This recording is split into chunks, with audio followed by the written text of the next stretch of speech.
Hello everyone, this is me, Dusty Circuit here, and this is to bring you another episode of my whole base tour series of my base on Midgard.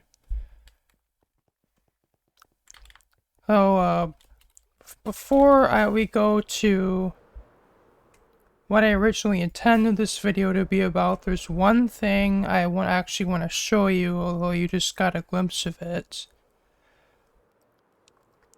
Yes, I actually built this. This guardian, statue. And it is actually, so... For anyone who has watched has been watching my videos of the mob fights, and has also seen my first video of the kind of the debut for the newest mob fight arena, the spawn arena. You may have seen that I actually had discovered my very first. I've actually made my first mob head discovery. You really should be going to my concert then, because that is Manchester Orchestra's. There's no moshing, I promise. Ooh, nice job, Dusty! Dusty! Shadow Elder Guardian, let's go! Good game! Let's go! Nice job, Dusty. That probably made my day. Oh. Well, yeah. Yeah. That made my day just a little watching you get it. That was awesome.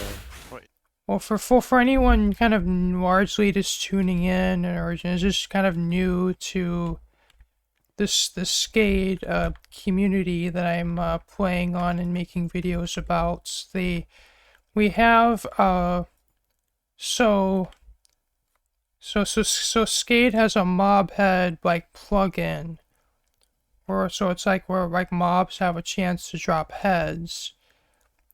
But in addition to that, there's also a more rare version of those heads that look different, which are called Shadow and Aurora heads. And when these heads are actually created, but when these heads are created, we aren't actually told about it. It's actually up to us, the players, to discover these heads.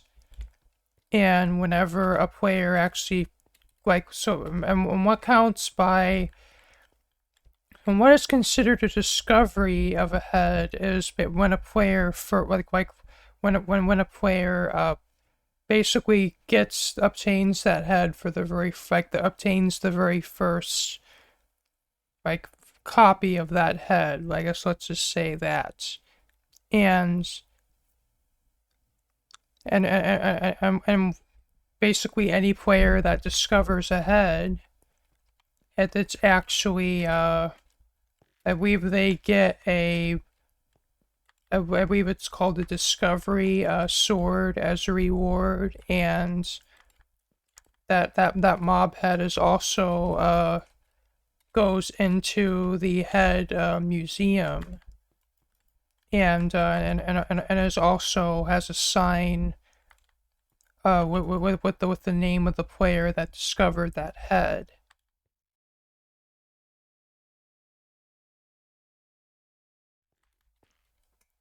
And anyone who knows kind of about me and how I play this game,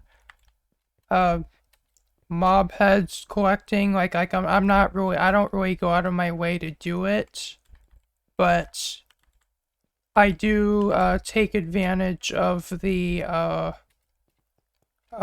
mob fights, really just as an opportunity for me to get mob heads without necessarily having to go on an adventure just to find mobs to kill. And I mean, it kind of allows a player like me who wouldn't necessarily go the effort to go on an adventure just to find mobs to kill. Actually, a fighting chance of actually obtaining these rare mob heads. And the Shadow Elder Guardian was my very first head that I discovered. And literally that day, or it might have been maybe the day after, this idea that I really wanted to build this. It's like this idea came to me that like I had to build some kind of an Elder Guardian statue somewhere in my base to commemorate this.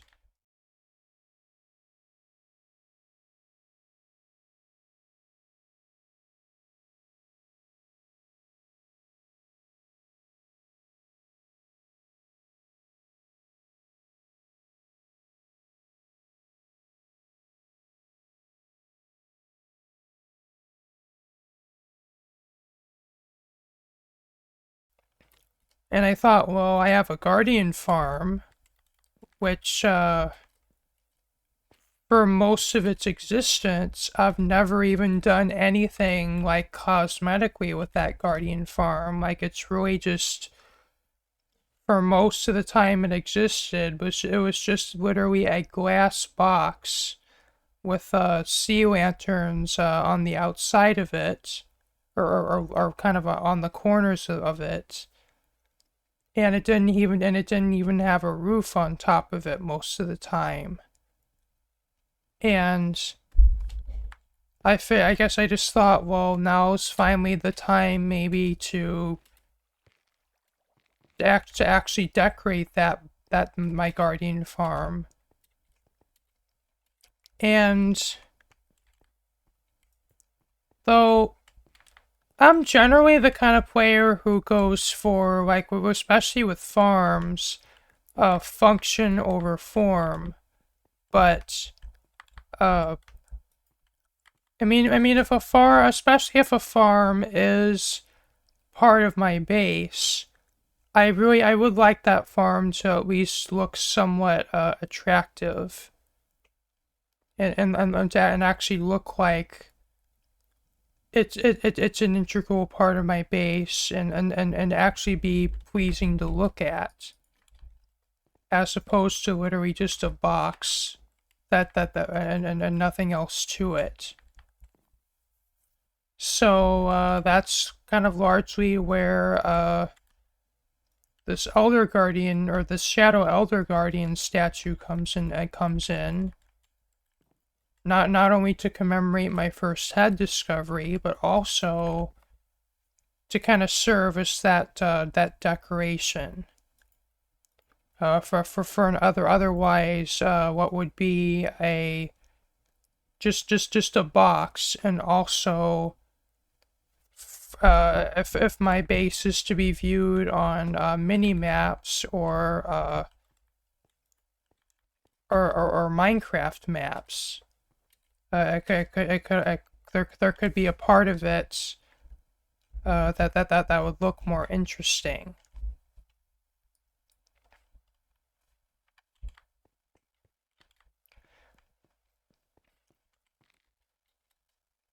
And there's actually one kind of funny story that basically it's something that happened when this farm was first pasted in that I actually totally forgot to mention in the other video.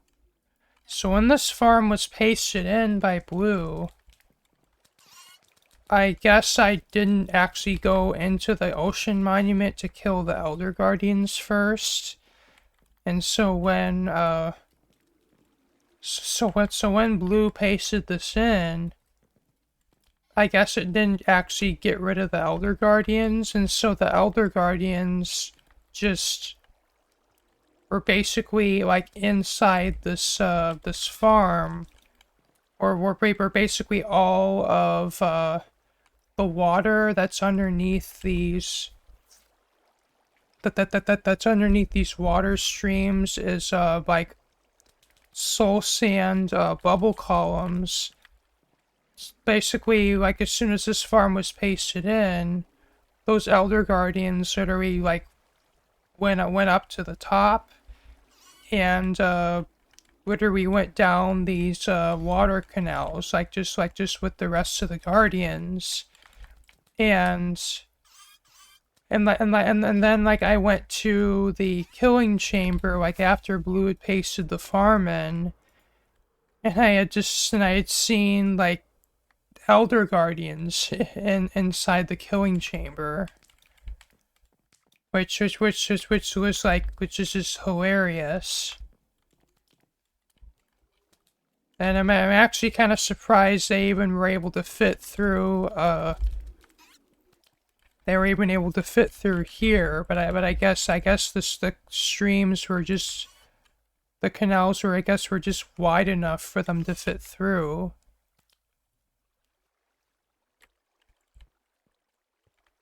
Though I guess now that I think about it, I think this would have been 2 blocks wide, because now I think it's only one block wide.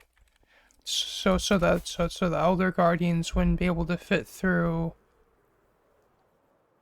with the existing design of this farm, but I think the design that I would have had when the farm was pasted in, they were able to go through it.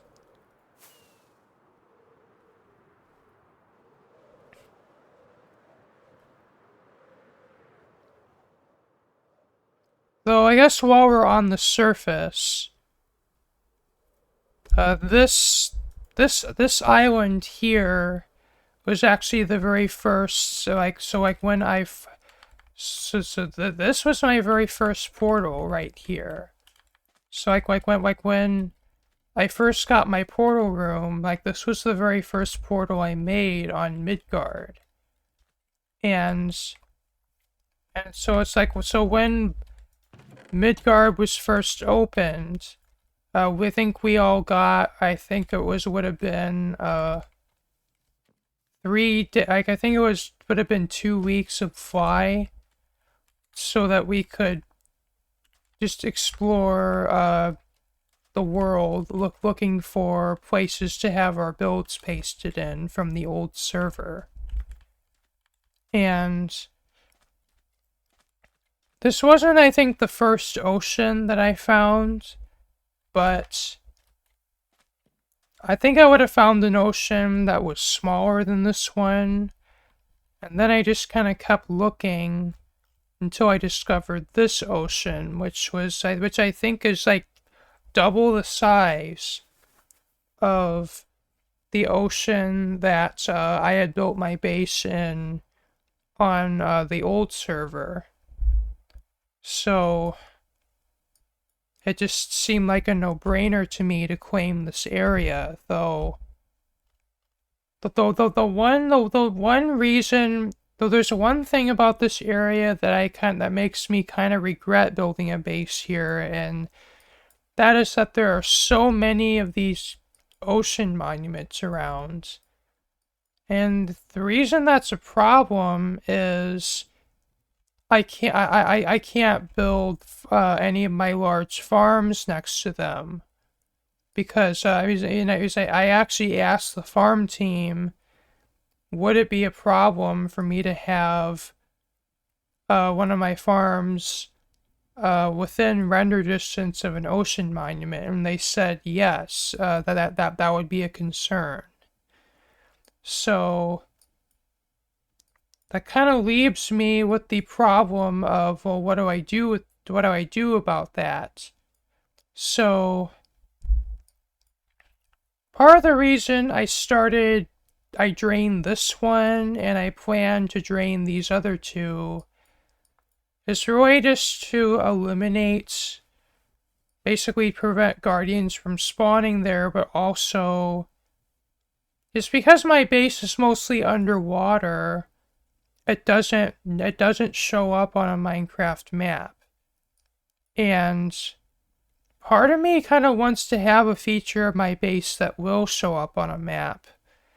So that's kind of the reason I decided to drain these 3 areas.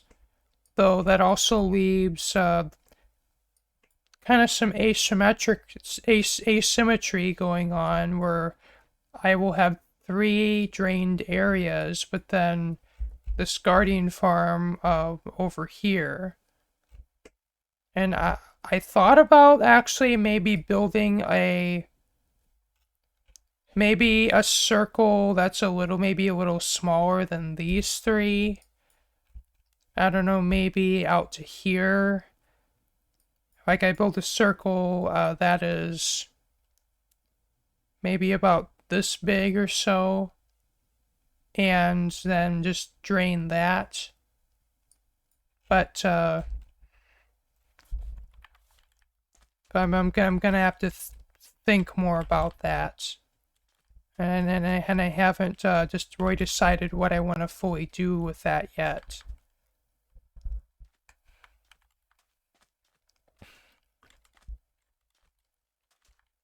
And the reason I put this here was because I think I wanted to breed bees. Because I think I wanted to build a new bee farm in the Nether. So I think this was what is this? I think that's why this is here. And I have no idea if these are still here, but oh yeah, they are still here. So I believe it would have been, so the reason why there's shulkers and boats here is I believe Gustav actually made, basically they made this whole area of like all kind, like basically Gustav wanted to get the, I believe it was originally Gustav wanted to get the I forget what this advancement is called, but it's basically like, I think you have to have all the potion effects, and like I think do a few other things, or I think it would have been you have to have all the potion effects at once. I forget what it's called. I think have we been there, or that I might be remembering it wrong, but so Gustav made this area, like I think it had ocean monument and I think shulk, like they had a shulker there. I think they would have had to transport from the end, and like they had all these other things around there just so they could get this advancement. And what ended up happening was Gustav had, I think, sold those shulkers to Void, and then Void gave the shulkers to me. And if I remember correctly, I believe you can kind of tell by this bridge here, like a blocks placed here. I think over here would have been the area where those shulkers were kept. And I think Void would have had to transport them. Like, I think there might be ocean here that I don't have loaded on the map. And part of this terrain got regenerated since then, but I think, like, Void, I think, transported them to this mesa biome, and then I had to transport them through the mesa, and then I had to transport them by boat all the way to my base. and I just kind of parked them in those, basically in these boxes just to kind of keep them protected. And my plan for those shulkers was that I wanted to build a shulker farm, but the farm team didn't like. From my understanding, the farm team at the time just, I guess they just wanted to build a community shulker farm before they run tests on personal shulker farms. And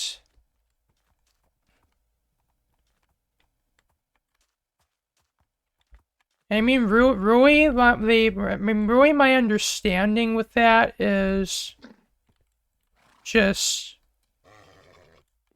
it's just with new farms, the farm team just, I guess they just need to vet them first. Like, they need to test them and make sure they're not gonna, like, cause lag with the server. And but as a Minecraft player that just likes to build farms for fun, that kind of annoys me. But I mean, at the same time, I do kind of understand why the farm team approaches it that way. And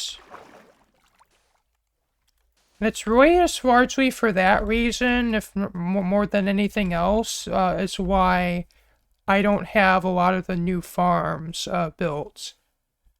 Although that, and also I kind of just have a hard time justifying going through the whole submission rigmarole just to have the latest and greatest, like, shiny new farm.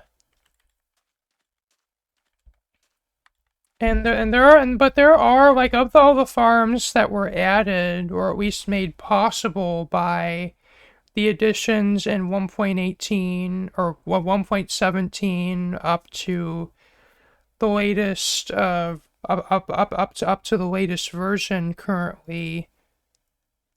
There are some of those farms that I still want to build, but I've just, I haven't really had the courage to go through the whole farm team rigmarole just to have them just to be able to build one.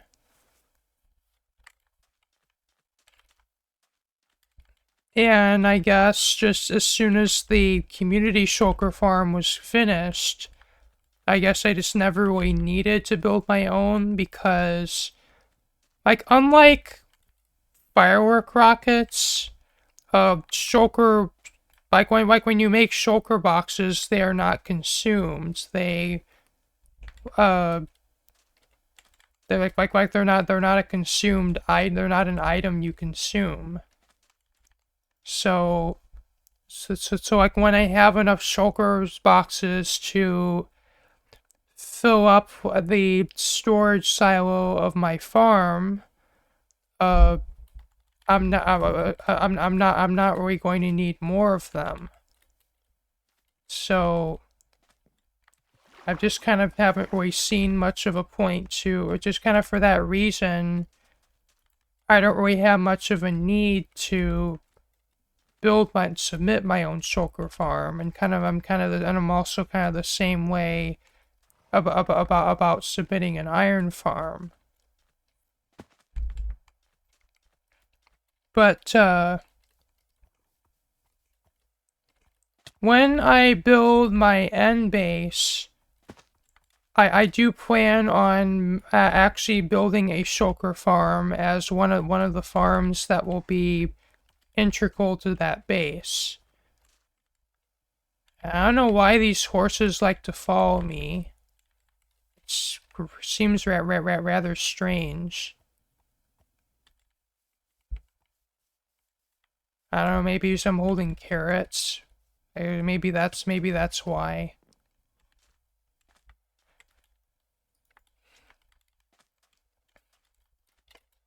But anyways, well,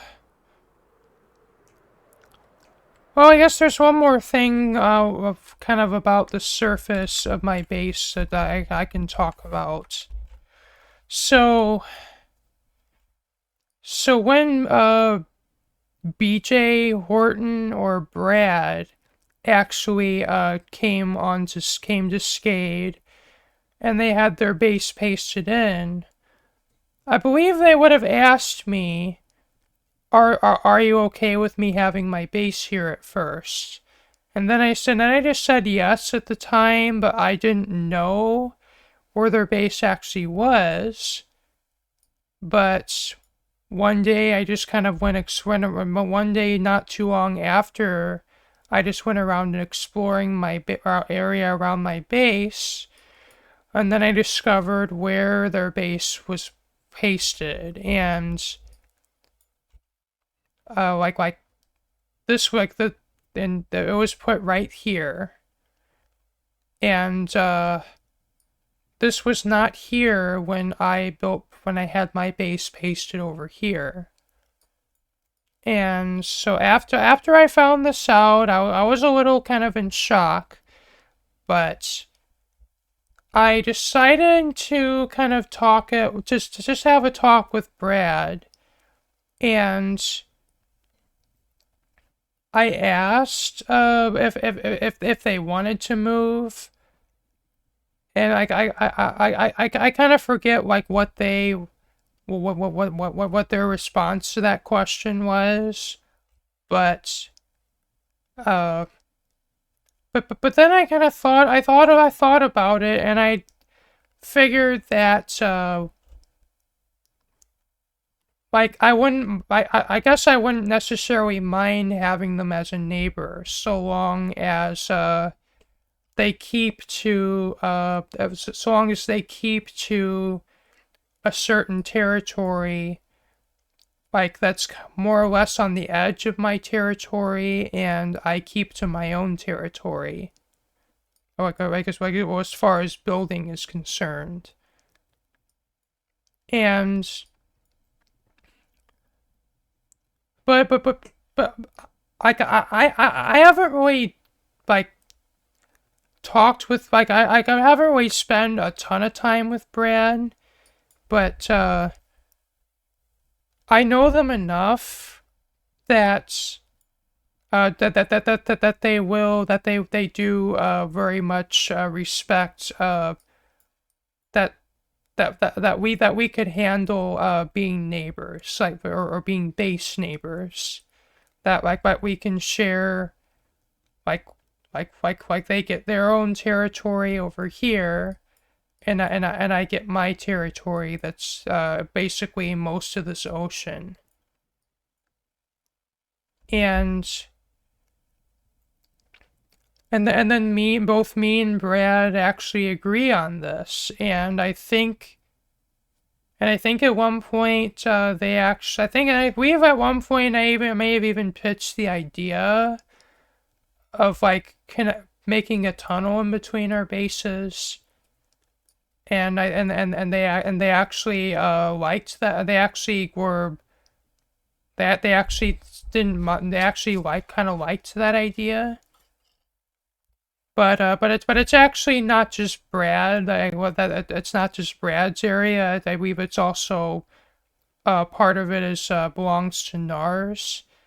And like my understanding is they've been they have kind of been base mates on the old server, and they still are in a way today. And though the only reason why I kind of am territorial about my base is that I've let's just say on the old server I've had this rather traumatic experience in which one of the players there that who was also on who was also on skate as well. I guess in their defense, they probably didn't see my base. I guess mostly because of it being underwater. And also, maybe they don't play on a very high render distance. Because from my understanding, this person doesn't, their computer isn't really all that great, so maybe they probably don't play on a very high render distance. But pretty much it's like basically every single island that literally was like within my base area, they basically claimed and built on. And I was none too happy about this. Especially because this person likes to use pink wool as their main building material, which really doesn't go well with my base theme at all. And on top of that, this player, like I'm not knocking on them. I don't mean to knock them, but they also are they also tend to be rather sloppy builder. And so I guess I could maybe give you I guess I'll give you one clue as to who this person is. They're Dan's mother. And I was none too happy about them not only claiming not only building on my lawn, but also building stuff that doesn't go with my base theme at all. And it's frankly rather and it's also not like very pleasing builds. I mean I'm not trying to sound I don't mean to sound like this I don't know. I don't know what kind of analogy to use. I'm not trying to sound like some like this I don't know, some kind of landlord, or I don't know, like this person I don't mean to sound like this rich person that just like has this huge area of land and gets just mad if people trespass on it or whatever. But it's just I put a lot of I put a lot of effort into my base. I like to make my base look the way it does. And if someone decides to build, I don't know, just someone decides to build a dirt house or a house out of wool, or I could build like that on my property. That's largely that just isn't respectful to my that's just not respectful to my base at all. And so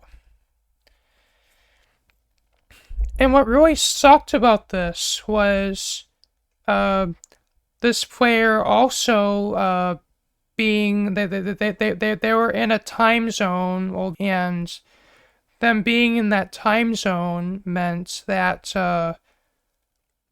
it was just a huge pain for Blue to for Blue to even get in touch with this person. So basically between that and how busy Blue was on the old community, it took several months just to, like, I'm not even joking, like it took maybe 5 or 6 months like, just to have those islands reverted back to the way they were before before that player built on them. Yeah. And it's just, I was just none too pleased, and it was really just another annoyance that I had to deal with on top of all the on top of all the other problems I was already dealing with on that server. And it really just kind of compounded an already just a problem, just an experience that was already taking a toll on me psychologically. But I'm at least happy it was at least dealt with, and also largely in response to this, I actually made a perimeter around my base, which in my old base was like, it was actually a wall that was actually kind of floating in midair. But for this base, I decided to use beacons instead. You might have seen a glimpse of them, but actually here they are. And the reason why I've chosen red for the beacons is really, well, it's both to show them that that's the border of my territory, and also to kind of identify it as more easily, I guess, more readily identify it as my area. So it's like, well, if they see red beacons, that's Dusty's base, and just to not build there.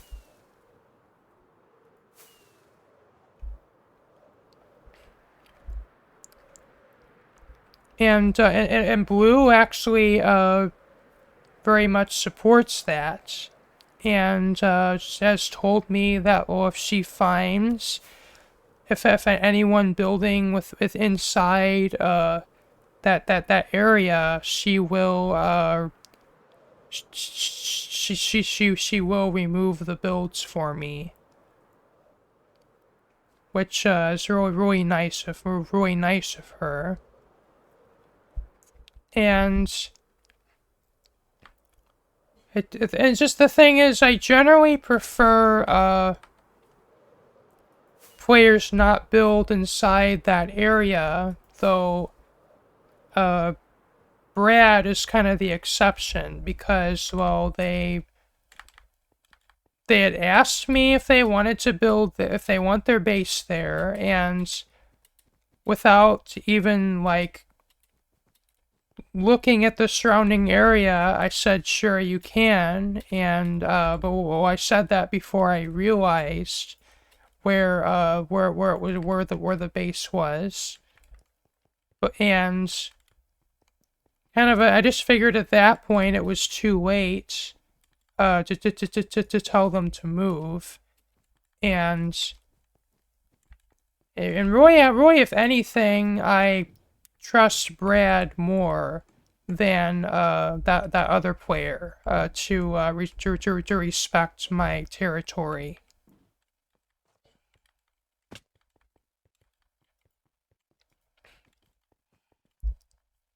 But anyway, this area here, this here is my storage room, or it is what sets it apart from most storage rooms on Midgard, is that it is auto sorting.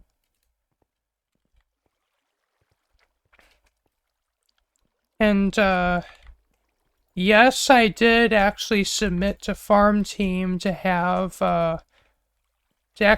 this sorter expanded upon, and not only was I allowed to expand upon it, but should I want even more even more auto sorter in the future, Driver Tech actually designed this basically the system that basically lets me input shulker boxes into the sorter, and also all the miscellaneous items go go in here. And should I really want to expand upon this instead of building more building this sorter bigger, which would very much go against which very much would go against the farm team's rules. I could I have the option of building say another sorter in another area that's basically far enough away from this sorter to be unloaded. And basically how this would work is I put items in this sorter, and whatever items come out here, I can then put into the next sorter.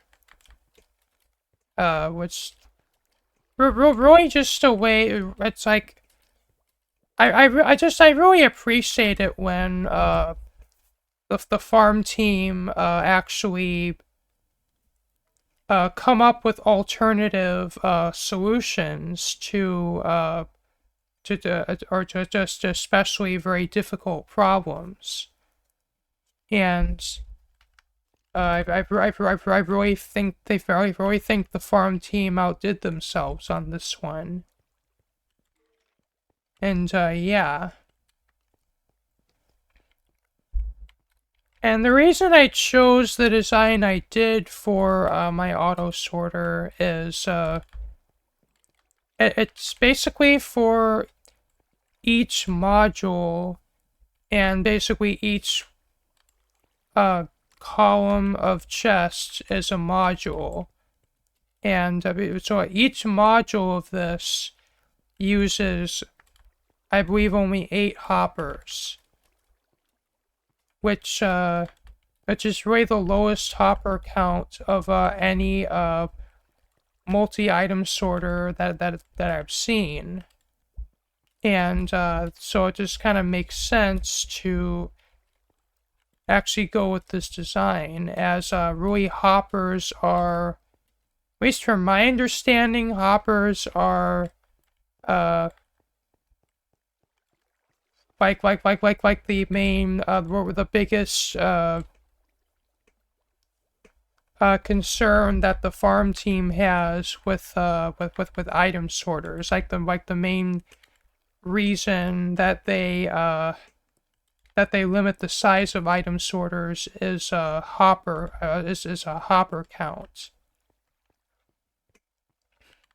Though skaters have submitted other designs that use more hoppers than this one for the same storage capacity. Though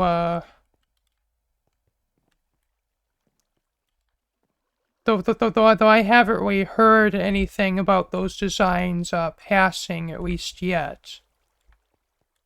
But I believe I do know that I think maybe at least just Whiskers and maybe one other player have a have a different sorter design that's basically it's just a solid wall of chests without any blocks in between them that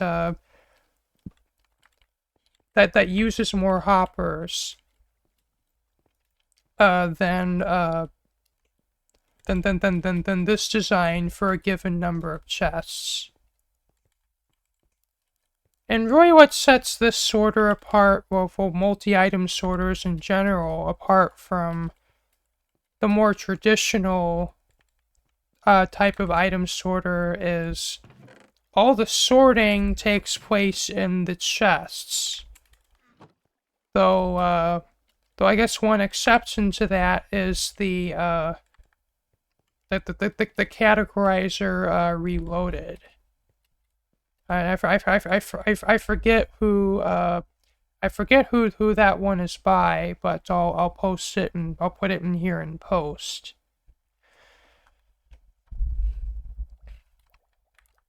And though the one, I guess, downfall of this design is it is slower than hopper speed. And well, if you're basically, so which I guess if you have this thing hooked up to farms, which are putting a lot of items through it, that might make this design a no-go for you. But if you really just want item sorting, that isn't going that won't be too laggy on a multiplayer server, and you don't intend to have if you don't intend to have like farms integrated with your sorter, and all you really want is just a sorter that isn't laggy, that you can build on multiplayer. This design will fit the bill. I'm pretty sure. Well, it does, at least for Midgard. And this sorter has to be among my most troubled this sorter has to be among my redstone builds, or among the farms in my base with the most troubled history. And it's just so I think originally when the sorter was first built, so when I first built this sorter, the farm team existed, but the farm team was in their infancy, and they so when I submitted this farm for them to review, they approved eight up to 8 modules of this sorter, and that's what I ended up building. And so, but unfortunately for me, that just wasn't quite enough space to have all my items in my auto sorter. So what I had to kind of do was just decide, well, what items do I want to have in the auto sorter, and what items can I just have in manually sorted chests. And well, I could have, I guess, devised a system where I just have like the sorter handle the like the items that you don't have a whole lot of, but just like always clog up your inventory. Like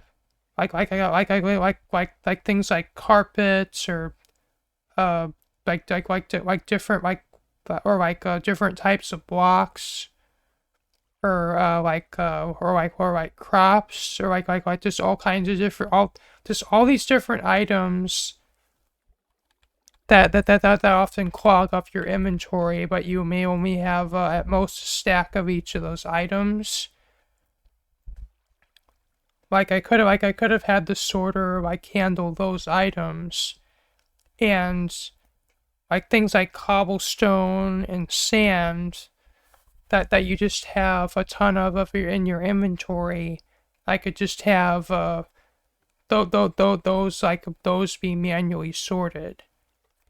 But it's just, I just couldn't bring myself to just kind of living kind of with that kind of compromise. It's just like it just kind of like having to. It's just like the whole was for me. The whole point of having an auto sorter is to just remove like the whole. So it's like I don't even have to think about it. Like I could just go to my base, go to my storage room, and my inventory's full of random items.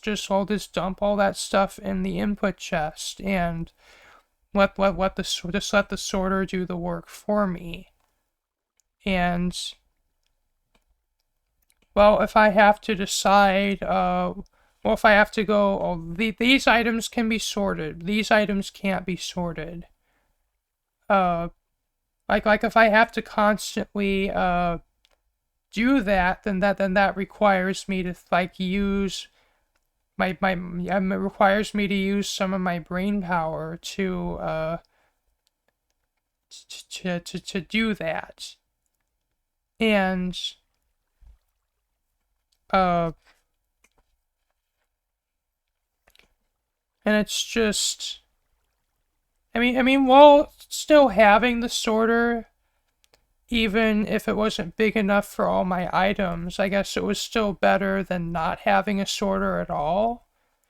It's still while it may seem like kind of like complaining about this, it might not be like a big deal.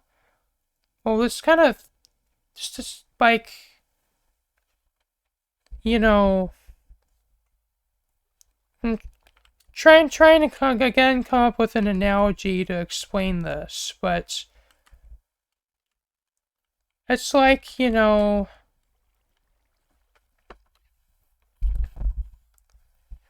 like I guess because I like just because I guess because computers are one of my big interests, I guess we'll use that. So say you're like say you're like a person who likes to multitask on your computer a lot, and you kind of tend to leave a lot of programs open, and maybe are you of the kind of people who tend to have more than 20 or even perhaps even more than 50 tabs open in Chrome or whatever your web browser may be. And so there's like, like plenty of people are in the boat where you don't have a computer that can handle that much multitasking, and you're constantly having to close programs you're not using, and maybe think about, I want to launch Fortnite. I have to close Chrome or stop watching that video, or I may have to close Discord too because just to open Fortnite is going to use a lot of my computer's resources, or insert demanding game here if you're not a Fortniter. But anyway, it's just like having to live with that sorter compromise. It's kind of like that. It's like you have to. It's like you can't just do things without thinking. It's like you have to think. Like oh, where does this go? Where does that go? So so basically, I guess I would have lived with that for a while, but then this is where I just may have gotten this is kind of where I may have made some bad choices, or this is kind of where my rebellious phase, at least on the old server, began. And let's just say, well, largely just due to the state of the farm team at the time, and just because it's just because of the state of the farm team, and like things like were just not were just taking a long time to be approved, and it's just also just kind of due to some members up to just just the way the farm team was ran at that time. It just made me just not have the confidence in the farm team I should, and it's led me to make a few decisions I should never have made. And one of those decisions was to make upgrades to my sorter without them knowing about it. And it's just what I would do. What I did was I just, I'll add one module to my sorter and run my own test and see if it causes any lag. And if it doesn't do that, I add this other module. And I just kind of repeated that process until at least I got to a number I was satisfied with, which would have been, I think what I would have settled on was 16 modules. And I think I would have kept this secret to myself for a little while, but then one day me and Void had a talk, but it turns out I was not the only player to break the rules. He also broke the rules with several builds of their own. And though neither of us condoned this, we just did this kind of without talking to each other about it. Just largely due to the state of the server of that time. It was a really dark time. It's just,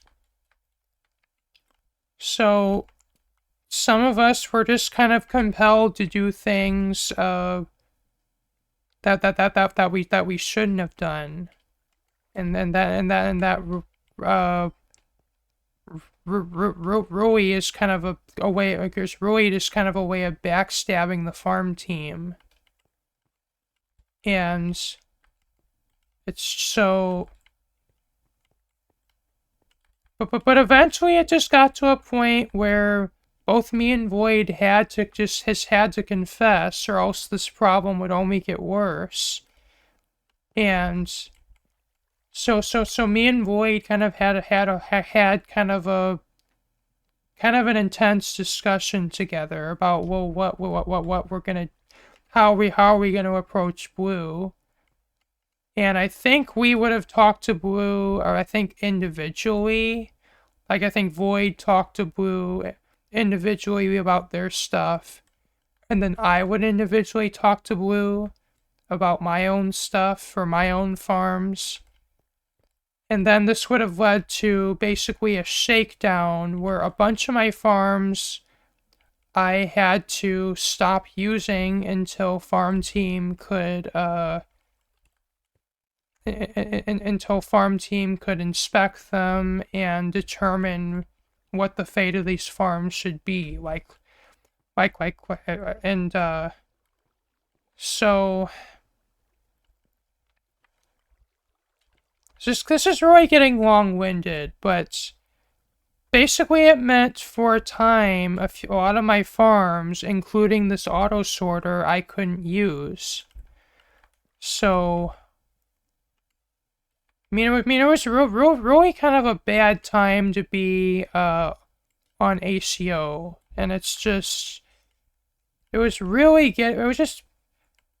it I was really just getting to my wits' end. Like, what should I do? Like, with all this stuff. And it just, for a time, it just felt like basically the whole server was conspiring against me. I mean, that wasn't necessarily true, but it just, to me at the time, that's just kind of how I felt. And let's just say this led me to just vent about what I was these issues and concerns I was dealing with in on public channels, just because I was just so like annoyed with this stuff at the time. And let's just say this kind of led this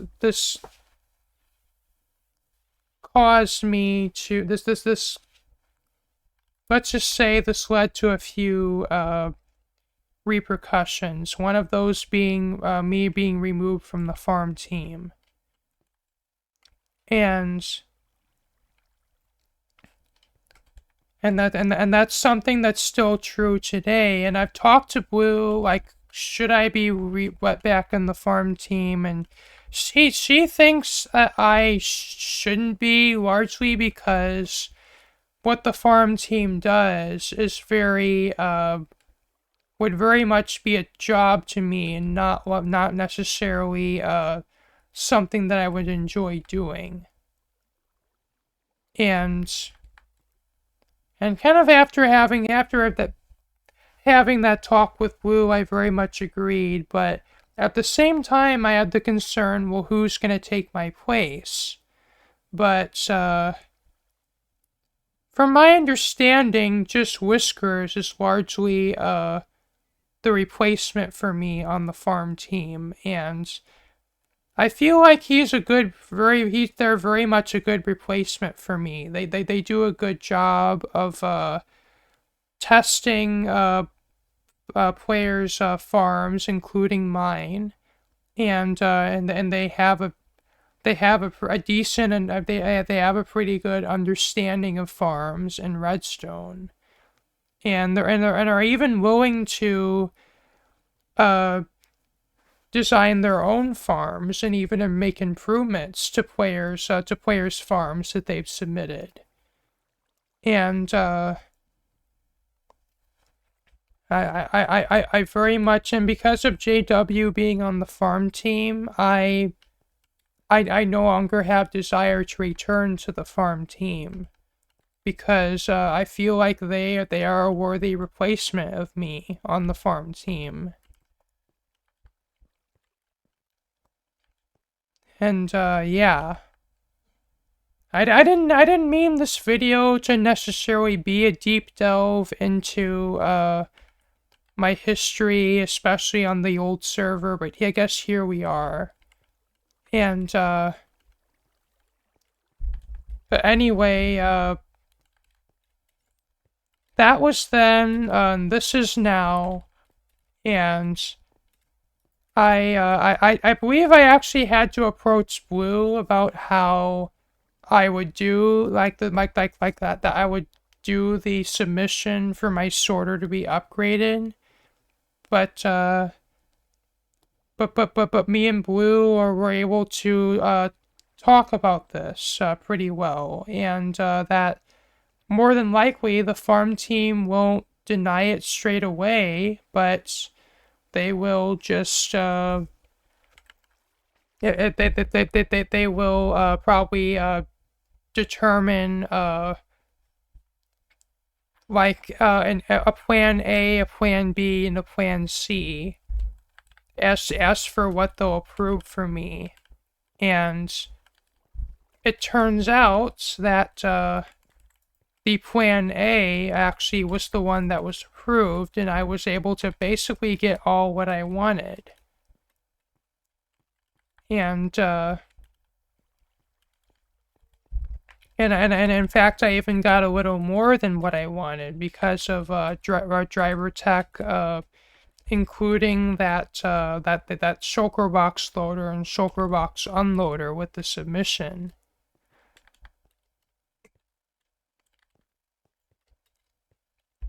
And yeah, I just cannot.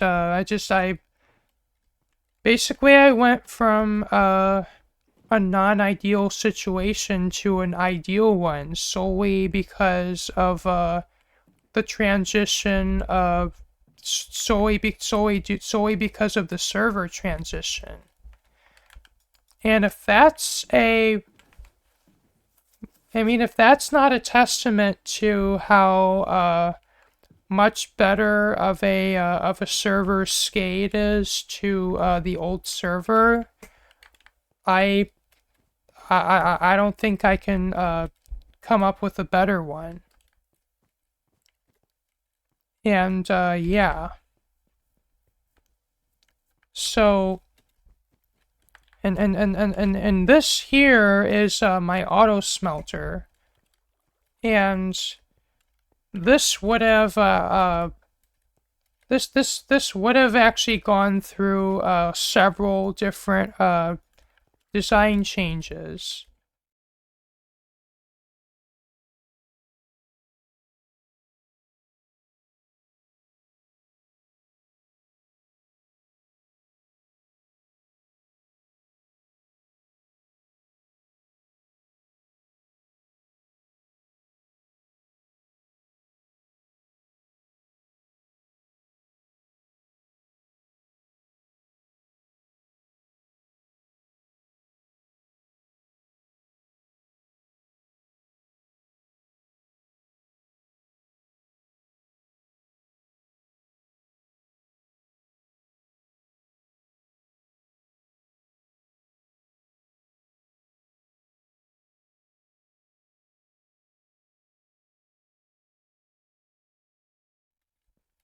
I used to call this my super smelter, but I don't really want to call it a super smelter anymore because it isn't really like a big, it isn't really that big of a furnace array. Like, I think this is only like 27 furnaces. So I don't necessarily feel like that necessarily qualifies as a super smelter. But it's still an auto smelter, and well, the reason it's only 27 furnaces is that was a compromise that I decided to make, not necessarily the farm team said I had to make, but it was one that I decided to make. Because largely, I just wasn't about to, I didn't want to, I feared that if I asked for the same number of furnaces, and also to add shulker box loading and shulker box unloading. Well, basically what I wanted to add was basically, you input, as opposed to just inputting items to the smelter and getting items out, you would put in shulker boxes and of items, and get shulker boxes of those items smelted out of the auto smelter, and I had the concern that if I submitted, say a 40 furnace auto smelter, which is what I had before, and I wanted to add the shulker box IO to it, I was just concerned that the farm team would I was just concerned how the farm team would handle that. And I decided that if I really wanted the shulker box IO, that I would be willing to compromise a little, to an extent, on the size of the furnace array. And the reason I actually chose 27 furnaces for the array size is that is because I wanted to use lava buckets as fuel, and 27 buckets is basically the most amount of buckets that will fit into a chest minecart, or a minecart with chest. This is basically, that's like that'll allow the entire array to be filled by basically one full minecart of lava buckets. And while I could have had the array like a little, like maybe have 8 more furnaces on the array, but I mean, while that would work fine, it would mean that the array would be refueled unevenly. Like the items would get distributed unevenly. And it would require me to have 2 different like 2 different minecart loaders. Like that would handle like each would handle each half of the array. And I feared that would introduce too much complexity, and so I just figured, well, 27 furnaces should be enough to handle most of the items that I have to smelt. And usually I am not having to smelt more than I would say 4 shulkers of items at a time. Like, on average, that's the most amount of items that I run through this thing on on a given whenever I have to smelt items, that's usually the most that I have to do. And for that, this actually and this handles that well enough for me. And while a larger furnace array would be nice to have, I don't necessarily need to have it. And I generally am not smelting enough items to justify having that big of a furnace array. And so I believe it takes to smelt about 4 shulkers. I think it takes roughly maybe 30 to 40 minutes for this furnace array to get that done. And generally, that's actually more than enough for me. And if I need to smelt more items, I'm going to need to bypass the AFK kick at least once. But generally, that's not too big of a deal for me. And I'm not that it isn't that common for me to smelt more than a few shulkers of items. And so the 27 furnaces is kind of perfect for me. And I kind of just designed this smelter around that array size, and this is largely what I've kind of came up with.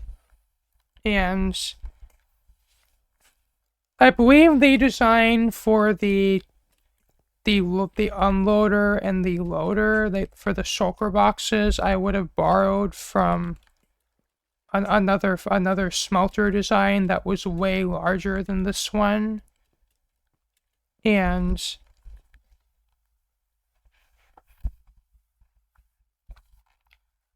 the reason that I went with the design that I did was 27 furnaces requires a throughput that is slightly above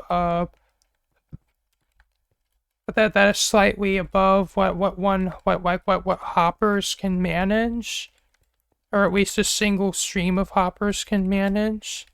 So I needed basically the shulker loader and unloader to be twice or double hopper speed, or 2 times hopper speed. So that's largely why I went with the design that I did for that. And though a lot of the smelter is though a lot of this auto smelter is actually these lockout circuits that basically, like whenever the smelter is idle, if you can see how these redstone lines are powered, what that is doing is that is locking the hoppers. And locked hoppers actually do not only cause a fraction amount of the lag as unlocked hoppers do. So I figured that was a thing that I should do with my smelter in order to reduce its lag impact, but I have no idea if the farm team even decides if this determines whether a farm should pass or shouldn't pass. But it's just with me having to kind of keep server having to keep lag into consideration when I'm designing my farms. That's just a thing that I decided to do with the smelter, though it does kind of add more complexity because I have to have the redstone logic to basically shut off the hoppers whenever the smelter is idle, and that's that, and basically the complexity that goes with the shulker box and the shulker box I/O or input and output system is the reason the smelter is as complicated as it is.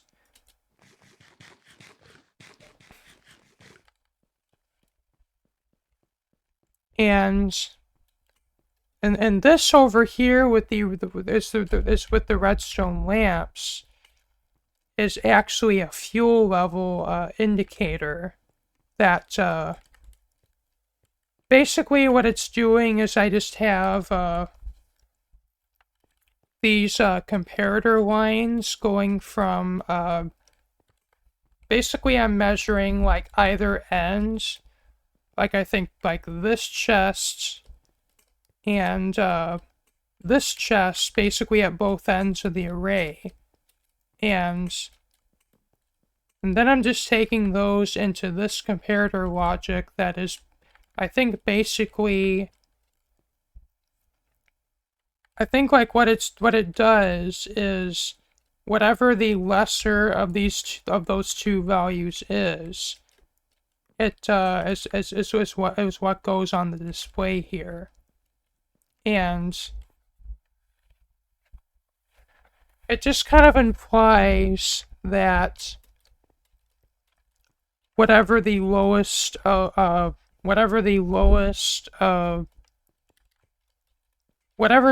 has the lowest fuel level is what determines the fuel level of the entire array. And basically this kind of shows an approximation, or at least based on those two chests, what the fuel level in the whole array would be. And it also serves as kind of an indicator of about when I should refuel my smelter. And these chests are just where the empty lava buckets go to. And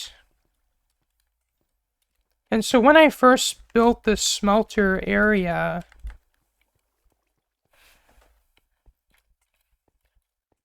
I would have had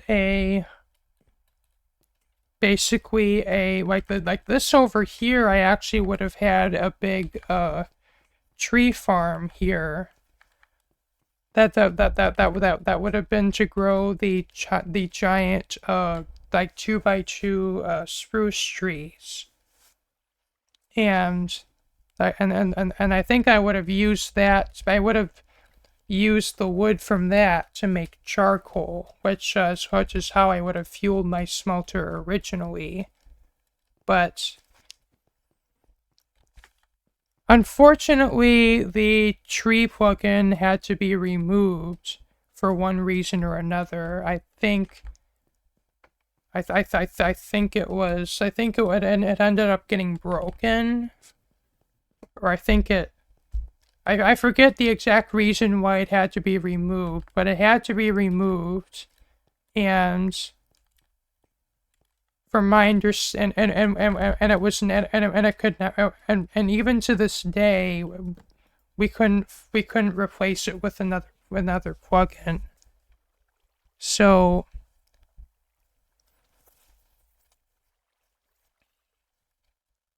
I've had to we've largely had to do without that plugin. And also as a result of not having that plugin anymore, it's also made me submit my own tree farm. It's so that I could have a tree farm with a blast chamber, much like the one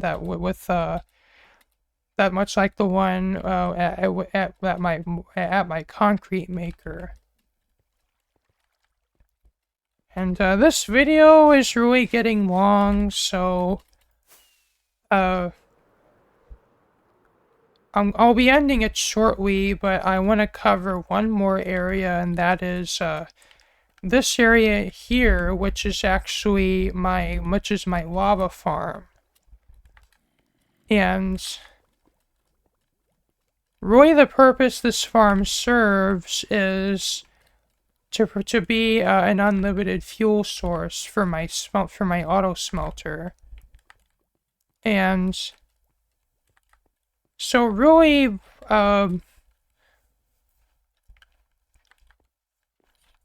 so it's, I think, actually the first unlimited fuel source that we actually had was, oddly enough, mushroom blocks. And I believe this would have been in like 1.12.2. And I think Etho would have used this in their smelter and their survival world. But by the time I found out about this, I think the old server would have updated to 1.13, and well, I think at some point that that feature, or I think it was a bug, like I think the mushroom blocks weren't intended to be used as fuel, and I think that was I think that got removed from the game at some point. But at least in exchange, we got kelp and dried kelp blocks, which can be used as furnace fuel. And dried kelp itself, I think, I don't remember if it's that the dried kelp by itself can be used as fuel, or if it's only the dried kelp blocks. But I think it was the dried kelp blocks that could only be used as fuel. And that was the first source of renewable furnace fuel we got added to the game. But then in 1.14, we got the bamboo, which could also be smelted. But each of those renewable fuel sources came with its own compromise, that being the dried kelp blocks provided more burn time, but you couldn't, but in order to automate them, you have to craft the dried kelp into the dried kelp blocks before you could use it as furnace fuel. Where the bamboo, because it grows entirely by itself, and the bamboo itself can directly be used as furnace fuel. That is possible to be fully automated, but the burn time of the bamboo is really low. Like, I think for one smelting operation, I think it takes 4 bamboo, and it's not hard to imagine for even a moderate-sized furnace array, keeping it fueled with bamboo would not be an easy task.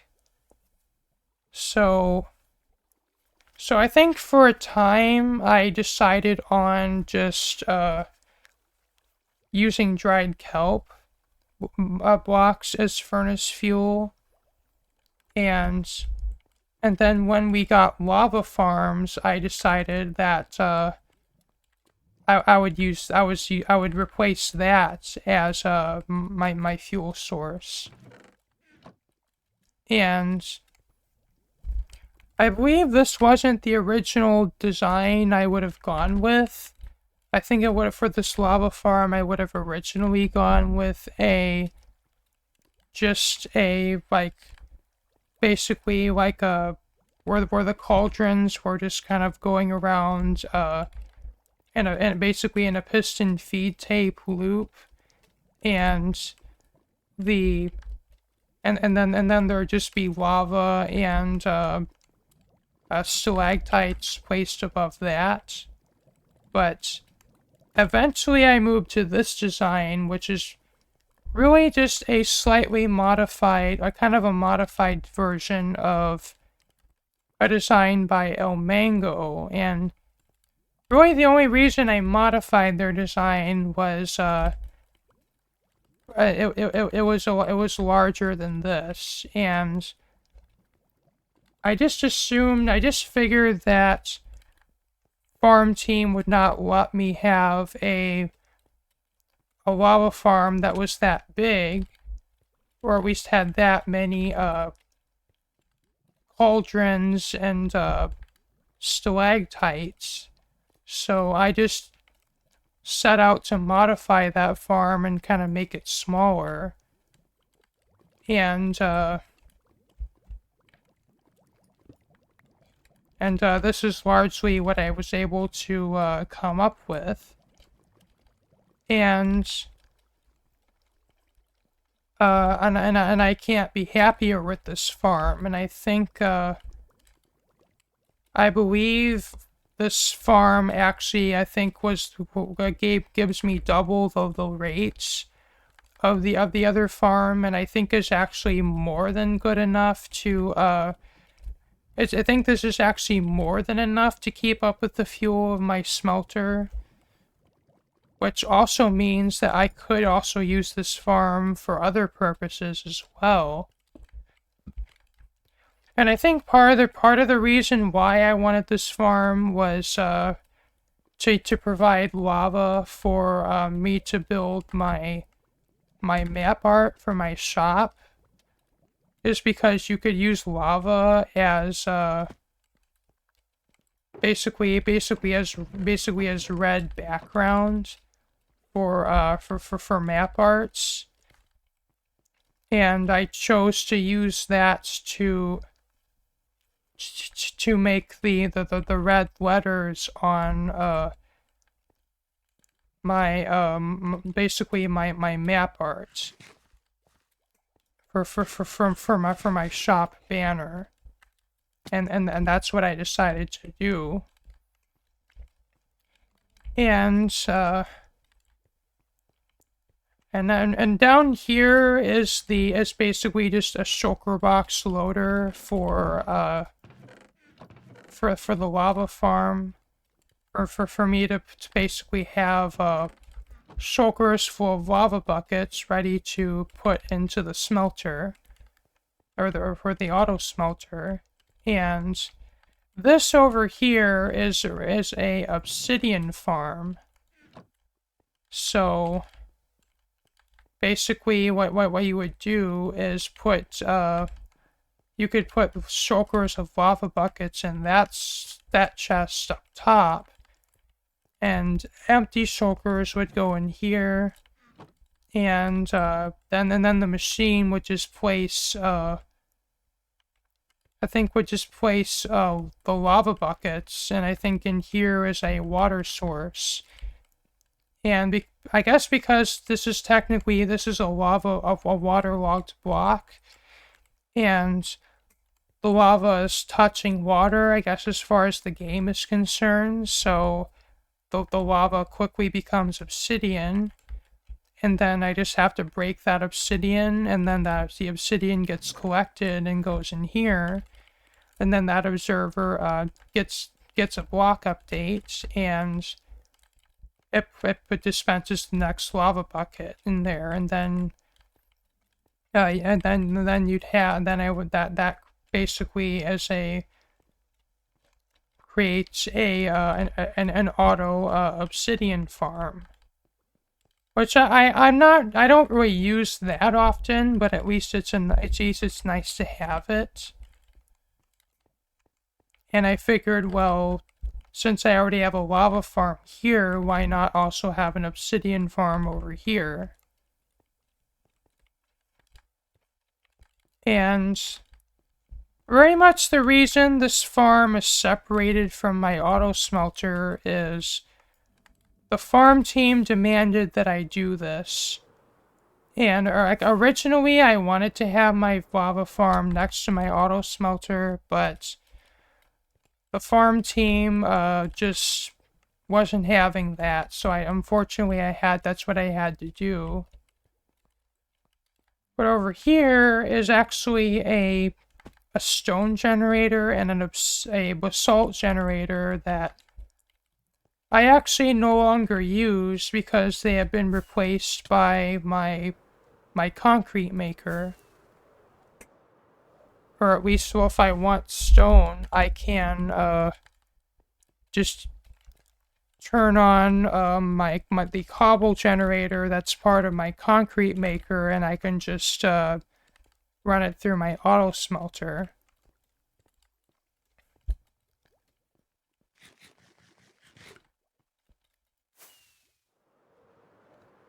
And I guess before I end the video, like my auto sorter, my auto smelter does have some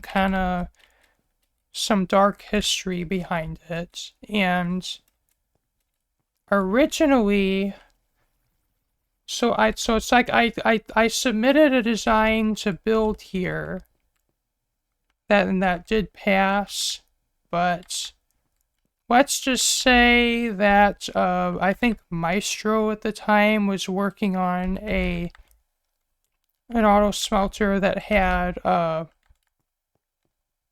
that had like shulker box loading, and and it was like even specially designed to be like have like basically all the hoppers would get locked, and so that's what that this smelter would cause less lag, and so like even though the farm team already approved a design for me, I guess I just felt compelled to build that design. And I even did this on a live stream, would you believe it? And yeah. And it's like I didn't even get it's like I only got like a third into building this auto smelter, and that already caused the server to lag. And I would not be surprised if that was that ended up being one of the factors in their decision for me to no longer be on the farm team. And if that is, I cannot blame them. But it's really just kind of that. It was a different time then, and it was just and it's just I was still largely kind of coming to terms with that. If I want to build a new farm, I can't just build it. I have to submit it, and I guess it just took me time to just accept having to submit my farms first before I build them as the new norm, the new normal. And I guess I just kind of had a rebellious phase where I just thought I could try to get away with building a few farms in secret, but at least but I'm at least happy that at least this didn't have the only lasting the only lasting repercussion of this was not me not being on the farm team, and it would be and it's nothing more than that. And I mean, really, if anything, I'm in a better relationship with farm team than I ever was. And I'm in a better spot now than I ever was in that old community. And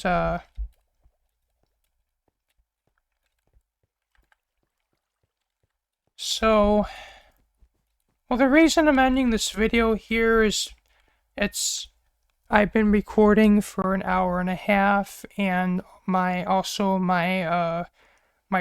throat's starting to get sore again from all my talking. So thank you all for watching. This has been me, Dusty Circuit here, and